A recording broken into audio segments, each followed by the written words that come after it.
The 911 call crackled through the dispatcher's headset on that sweltering July evening in 2023. The voice on the line a frantic whisper laced with terror. "Please, he's still here. I think he's dying. Send help." The operator strained to hear over the background sobs, piecing together fragments.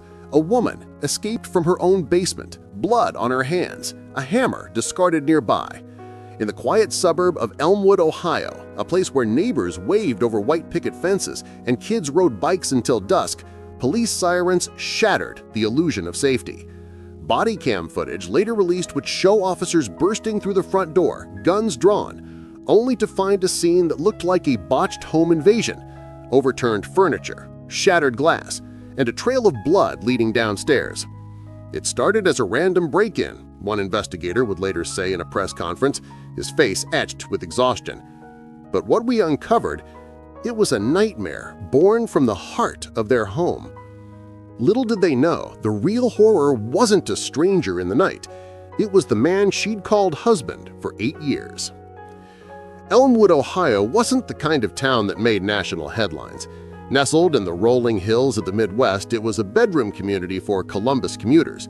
Tidy lawns, annual block parties, and a low crime rate that locals bragged about at the corner diner. In the spring of 2015, Rachel and Daniel Jenkins fit right into that postcard picture. Rachel, 32, was a vibrant elementary school teacher with a warm smile and a passion for gardening. Her front yard bloomed with tulips she'd planted herself. Daniel, 35, was a meticulous accountant at a mid-sized firm, the kind of guy who balanced the family checkbook to the penny and volunteered as treasurer for the neighborhood association. They met at a mutual friend's barbecue, bonded over a shared love of classic rock, and married under a canopy of golden oaks in a ceremony that had the whole town talking. They were the couple everyone envied. Rachel's best friend Lisa would later tell detectives, "Always holding hands, planning date nights, picture perfect." Perfection, as it often does, masked cracks. By 2022, Daniel's job had ramped up with a promotion, pulling him into late nights at the office and weekends buried in spreadsheets. Rachel felt the distance growing like weeds in her garden. Lonely evenings scrolling through social media, wondering if this was all marriage had to offer. Enter Tom Riley, the 38-year-old divorcee who moved in next door that fall. A handyman by trade, Tom was charming, with an easy laugh and a knack for fixing things. It started innocently enough. Rachel asked for help repairing a shared fence after a storm, and Tom obliged with coffee and conversation. He listened, Rachel confided in a journal entry later seized as evidence. Really listened, like I mattered. What began as flirtatious banter escalated by early 2023. Stolen glances over the hedge turned to midday texts. "Thinking of you," Tom would write, followed by a heart emoji. Rachel, starved for affection, responded in kind. Their first kiss happened in Tom's garage one rainy afternoon, sparks flying amid the scent of sawdust and motor oil. By spring, it was a full-blown affair. Motel meetups during Rachel's lunch breaks, whispered promises of a future together. "Leave him," Tom urged during one heated rendezvous. "We can start over." Rachel hesitated, torn between guilt and exhilaration. She deleted messages obsessively, faked headaches to avoid intimacy with Daniel, and even started wearing more makeup to hide the glow of her secret life. Daniel, meanwhile, sensed the shift. His once attentive wife grew distant, her phone glued to her hand. Paranoia set in. He installed a hidden nanny cam in their bedroom, disguised as a clock, hoping to catch something. The footage showed nothing incriminating at first, just Rachel pacing restlessly. Tension simmered, arguments over late yoga classes, slammed doors echoing through their two-story colonial. Daniel's journal, discovered later, revealed his unraveling. "She's slipping away. I won't let her." Unbeknownst to Rachel, Daniel had begun tailing her, noting her car's detours to Tom's street. The stage was set for a collision of betrayal and rage in a home that once symbolized their forever. July 15th, 2023, dawned humid and heavy, the kind of Midwest summer day where the air clings like a bad omen. Rachel had spent the afternoon with Tom, their motel room a tangle of sheets and stolen time. She returned home around 6 p.m., heart pounding, the faint scent of Tom's cologne lingering on her skin. Daniel was in the kitchen, chopping vegetables with mechanical precision, his eyes flicking up as she entered. "Good class?" he asked, voice flat. Rachel nodded too quickly, mumbling about traffic, and headed upstairs to shower away the evidence. That's when Daniel's world imploded. While she was in the bathroom, he snatched her phone from her purse, unlocked with the passcode he'd memorized months ago. Texts flooded the screen. "Can't wait to feel you again." From yoga instructor, Tom's code name. Photos too, intimate snapshots that made Daniel's stomach churn. Fury surged like a tidal wave, hot and blinding. He pocketed the phone to send it to the basement, a dim, unfinished space cluttered with holiday decorations and forgotten tools, and prepared. Duct tape from his workbench, zip ties from a drawer, a rag soaked in chloroform he'd ordered online under a fake name after researching how to subdue someone quietly. His mind raced. She'd pay for this humiliation. Rachel, oblivious, finished her shower and called down for laundry. Humming a tune from her childhood, she descended the creaky stairs, basket in hand. The basement smelled musty, shadows dancing from the single bulb. Daniel lunged from behind a stack of boxes, rag over her mouth, her muffled scream cut short as chemicals flooded her lungs.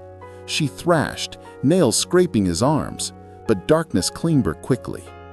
When she woke hours later, wrists and ankles bound to a cold support beam, the reality hit like ice water. "Daniel?" she whispered, eyes adjusting to the gloom. He loomed over her, face twisted in anguish and rage. "How long, Rachel? How many times with him?" The nightmare unfolded over 5 agonizing days. Daniel fed her sparingly, water laced with sedatives to keep her docile, scraps of bread when she begged. He'd film her on his phone, her pleas raw and desperate. "Please let me go. I love you." He'd send anonymous clips to Tom via burner app. "She's mine forever now." Tom, panicked, reported her missing to police on day 2, claiming she'd mentioned running errands. Daniel's alibi held, poker night with the guys, corroborated by reluctant friends who'd seen him briefly. Upstairs, he ransacked the house to stage a burglary, smashed vases, emptied drawers, masking his tracks. Down below, Rachel's world shrank to pain and fear. The damp air chilled her bones, bruises bloomed where restraints bit. Emotions swirled, regret for the affair, terror of dying alone, flashes of love for the man Daniel used to be. On day 4, delirium set in. Hallucinations of her students' faces, her mother's voice. Daniel, unraveling too, confessed his obsession. "I couldn't lose you." In her haze, Rachel dropped the bomb. "I'm pregnant. It's Tom's." Daniel's roar echoed off concrete walls. He grabbed a hammer from the workbench, swinging wildly in blind fury. Rachel, sensing her end, twisted desperately. A loose nail in the beam caught her eye. As he advanced, she wrenched it free, slashing his Achilles tendon in a desperate arc. He crumpled, howling, blood pooling. Adrenaline surged. She freed her bonds, staggered upstairs, and dialed 911. The hammer lay discarded. Her hands slick with his blood. The basement door slammed shut behind her, but the horror was far from over. Elmwood PD arrived within minutes of Rachel's call, sirens wailing through the twilight. Officers kicked in the door, body cams capturing the chaos. Living room in disarray, blood smears on the stairs. "Clear," they shouted, sweeping rooms. In the basement, Daniel writhed on the floor, clutching his leg. Rachel huddled upstairs, wrapped in a blanket, eyes wide with shock. Paramedics rushed in, stabilizing Daniel as Rachel babbled incoherently. "He locked me down there. The affair." Initially, detectives leaned toward a random act of violence. The staged burglary screamed home invasion, missing jewelry, which Daniel had hidden, footprints in the mud outside, his own, cleverly muddied. Lead investigator Detective Maria Gonzalez, a 15-year veteran, noted in her report, "Victim claims husband perpetrator, but scene suggests external intruder. Possible domestic dispute overlay?" Rachel's initial statement was fragmented. Trauma-induced amnesia blurred details. Tom, questioned as a concerned neighbor, played innocent. "We were just friends." Suspicion fell on transients from a nearby highway, with canvases yielding vague sightings of suspicious vans. Cracks appeared quickly. Forensics swept the scene, no foreign DNA upstairs, only Daniel's and Rachel's. The nanny cam footage recovered from Daniel's cloud storage showed no intruder, just Daniel's increasingly erratic behavior pre-crime. Phone records were the breakthrough. Rachel's texts to Tom, Daniel's searches for chloroform effects, and how to fake a break-in. Gonzalez's team interviewed neighbors. One recalled seeing Daniel's car in the driveway all week, debunking his alibis. Lisa, Rachel's friend, spilled about the marital strain. She mentioned feeling trapped, but never the affair. The twist hit during Daniel's hospital interrogation. Under morphine, he muttered, "She betrayed me, the baby." A paternity test rushed through labs confirmed Rachel was 8 weeks pregnant, not Daniel's. Tom's polygraph flickered on affair questions, leading to his confession. "It was love, but I didn't know about this." Digital forensics uncovered Daniel's burner app videos, chilling proof of captivity. What started as a random violence case pivoted to intimate partner horror. Gonzalez later reflected, "We almost missed it. The perfect husband was the monster all along." Community whispers turned to outrage as secrets unraveled, painting a portrait of jealousy-fueled madness. Daniel Jenkins was arrested from his hospital bed on July 21, charged with kidnapping, attempted murder, false imprisonment, and evidence tampering. Tom Riley faced lesser charges as an accessory after the fact for delaying his missing person report, but cooperated for a plea deal, probation, and community service. Rachel, discharged after treatment for dehydration and bruises, miscarried days later, a loss that compounded her trauma. The trial, in early 2024, gripped Elmwood. Prosecutors played the basement videos, Rachel's testimony a tearful reckoning. "I loved him once. He turned our home into a prison."